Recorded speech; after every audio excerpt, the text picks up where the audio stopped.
Welcome to Employing Differences, a conversation about exploring the collaborative space between individuals. I'm Karen Gimnig. And I'm Paul Tevis. Each episode, we start with a question and see where it takes us.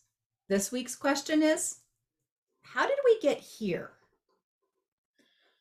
So one of the things about complex systems generally, but human systems absolutely, is that their history matters, right? You can't just look at the current conditions and decide what you should do. Because the way that system works, the way it evolves, the way those people interact with each other is flavored and is influenced by the past, by the history of the system, by the context that the system is existing in. And what's often challenging is when new people come into a system, come into a group, who don't have that context, who don't understand how did we get here. And as it turns out, as humans, we're not necessarily good at providing useful levels of context for people. It is very easy to fall into the too much, very easy to fall into the too little, and often very easy to fall into the not at the right time traps. So we want to explore a little bit today how we can provide more useful context to people when we're working in groups, when we're living in that space between, to really help us work more effectively together. Mm-hmm. Yeah, and I want to provide some context for this by saying that one of the reasons I find this really important is that context actually helps us regulate our nervous systems. Mm-hmm. So when we land in that place of not having the context that we need, all sorts of triggers go off. And what you're saying, when you're a new person and that's why you don't have it, the lack of belonging, the will I fit in here, like all of that triggers. But just I don't know enough, I don't feel safe. Like, it doesn't seem like a little bit of information would shift all of that, but neurologically it actually does. Mm-hmm. And so for me, I find it useful to be thinking about what is the context that gets everybody fully into the room and present, because then they get here well enough regulated that all of their faculties are on board. They're able to think about what they're thinking, make decisions, change their mind about things, be in relational spaces, all that stuff that we do when we're neurologically regulated and we don't do well when we're not. And context is one of the big pieces that helps us do that. Mm-hmm.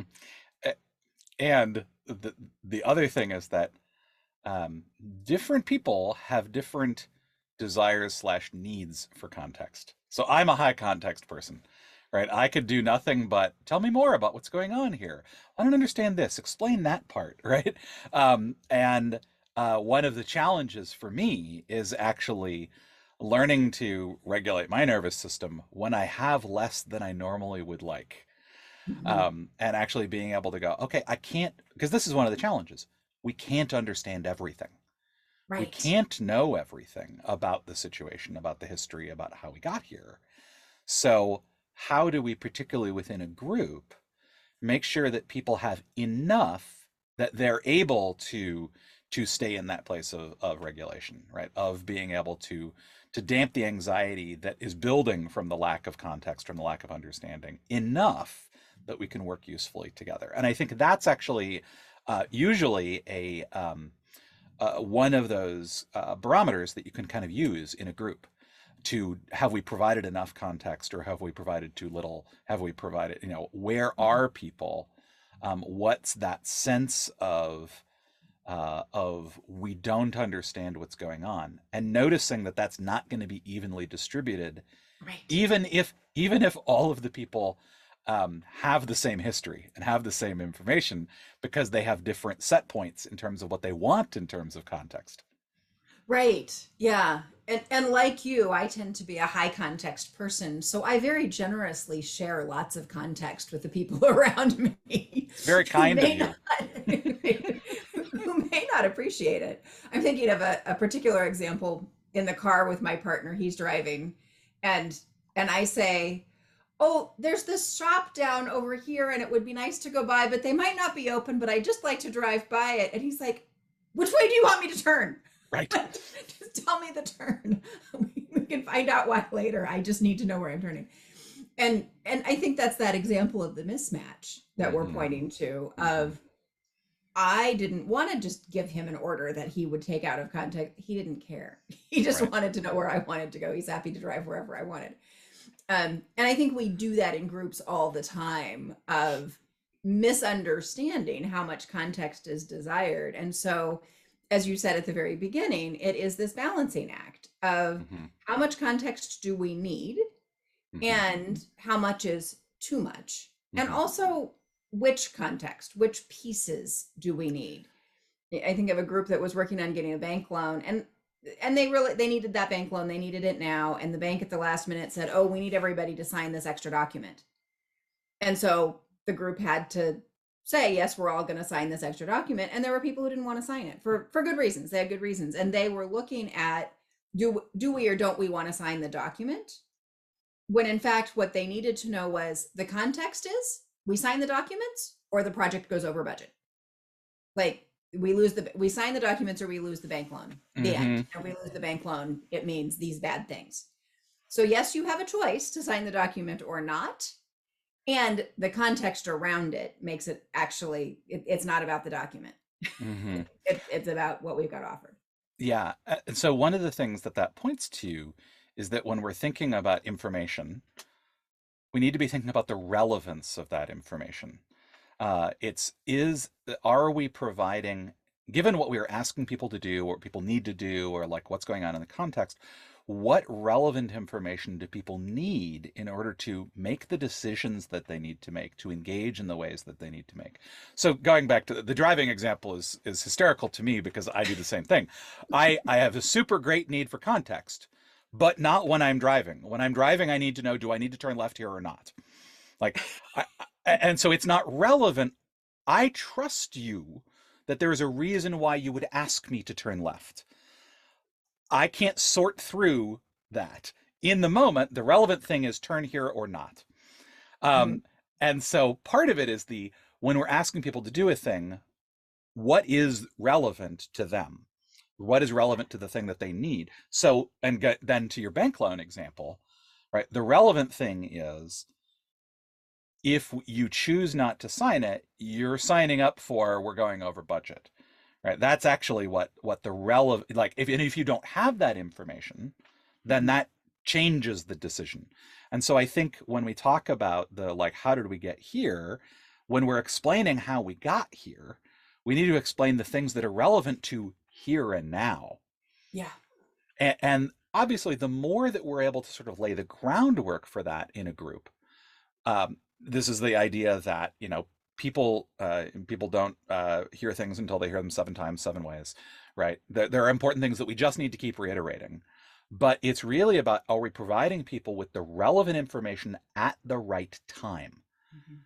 Because if you tell me about something that's greatly important to what's going on in the community and the work and the project that we're doing, but it's not relevant to what I'm working on right then, there's a very good chance that my brain is going to filter it out. And Yeah. then later you're going to say, well, I told you about that last week. Right. And I'm like, I'm sure you did, but it was not relevant to what I was doing at that time. So I think there's partly when we want to share information, we want to be clear about the relevance of the information that we're sharing.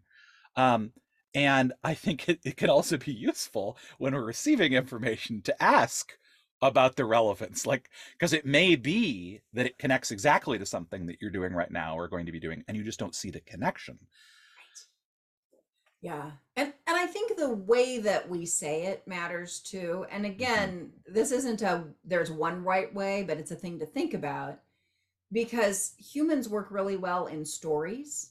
Mm-hmm. And so if we give the context, when I've been in a thing, and in the bank loan example, the finance team who'd worked on that, like they got all of the relevance, they had it, they knew it, it was just solid for them, and they were so frustrated that people were pushing back on whether or not to sign this document. Like that was really hard for them, and so what they wanted to do was go flood everybody with like everything about the bank loan and all the Mm-hmm. details and all of the thing about that. And what actually was effective in that case was to connect it to the long-term story. So to Mm-hmm. go in and say, here's the story of our project. We started with this. we did this to get the financing, we did this to get here, we did this to get here. The essential piece from where we are now is, and it wasn't the like 10,000 word version of the story, it was the 100 word version of the story, but it was connecting, went back far enough to connect with a story that was familiar and comfortable, and a mental framework they all had, Mm-hmm. and placed that thing both for its relevance but also how it fit with the pieces that they did have solidly, Mm-hmm. so that they could integrate it and go, oh, that's where we are. Yeah. Well, I mean, it's drawing the line between, if I have this information, I have the context, right? Right. But I started from a place of not having it. So I need to clearly and coherently connect back to where I started and how I got here, and then draw that line as cleanly, as clearly, and succinctly as I can for other people to bring them along in that story. To your point, the 100 word version of the story, not the 10,000 word version of the story. But that's what it's about doing, because it's about connecting back to the place of, when did I not know this? When did I not have this context? Because that's what helps bring other people along, is thinking about, how did I get here? How did I, but then being a guide along that path, and kind of, it's almost the, over here on the left we see the Statue of Liberty, here over here on the right we can see, right, you're moving through it pretty quickly. You're not belaboring the point. And I think the other thing around that, um, is letting people pull the information they need rather than pushing information onto them. The information flows effectively when this is kind of the other side, when people recognize they don't have the context they need. Mm-hmm. Creating space around those stories for people to get curious about the pieces you might have accidentally omitted. And so it's creating space for things like, so I've laid all of this out. Here's how we've gotten here. What questions do people have around this? And that's where I might be asking, so how does this relate to what do I need to do tomorrow? Right. Right. And not noticing. So creating a space for people to pull the information to them Mm-hmm. based on their relevance filters, based on what they're doing, rather than just trying to push everything at them or not giving them anything. Yeah. Yeah. And I think the push energy, for me, where that shows up is if I'm trying to convince them, Right. right? If I show up trying to make a case, Mm-hmm. now I'm pushing stuff at people. Mm-hmm. Context is more about creating this nice environment where they can feel at home and comfortable and come to their own conclusions. So we're offering this cozy decision-making space that's equipped, right? It's got the information that we need in an accessible way, and it's brought them along to, how did we get here? And the other thing I want to say about storytelling for context is, you want to link it to the things that matter, to the values, to the overall goal, to the, like, how does this fit? We know we wanted to get from A to B. How is this thing we're doing now on that path?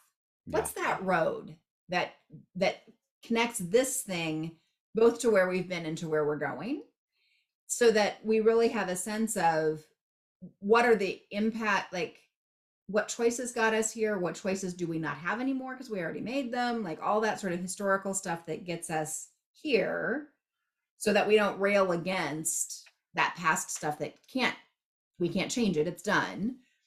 And also that vision of where we're going, so that the past and future context, I think, is helpful. Yeah, the word you used in there that I latched onto is equipped, right? How do we equip people for the journey?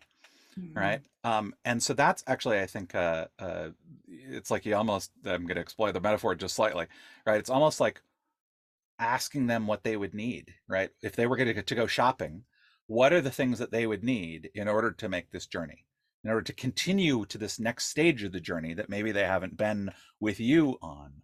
But letting them pull, like, you're painting a picture of where it is you're trying to go, and you're connecting it to the past, but you're also creating an opportunity for them to say, here's what I would need in order to be able to travel along this. Here's what I need to know. I'm unclear about this. Can you tell me more about that? That's actually one of my favorite places that we can get to, is when someone says, tell me more about that.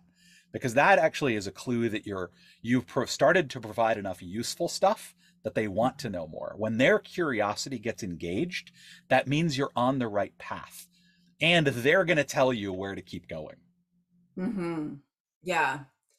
So I feel like where we're going is we started with this idea of context is essential. How did we get here? We need to know that. And we need it to be not too much and not too little. We need it to relate to what the group already knows. We need it to connect to the knowledge that they already have. We need it to connect to the history of where we've been, the goal for where we're going, and the values of the group. And we need it to be relational in nature. We need there to be that give and take so that I'm creating a space where people have what they need and I use their input to help with that. So that I'm being responsive to what the group is and to where the group's curiosity is, and getting a little bit out of my own head. So I'm not just supplying what I would need in terms of context, but that I'm actually engaging with some curiosity and empathy so that I can supply the context that others need, which may be very different than what I would need in their chair. Yeah. Well, that's going to do it for us for today. Until next time, I'm Paul Tevis. And I'm Karen Gimnig, and this has been Employing Differences.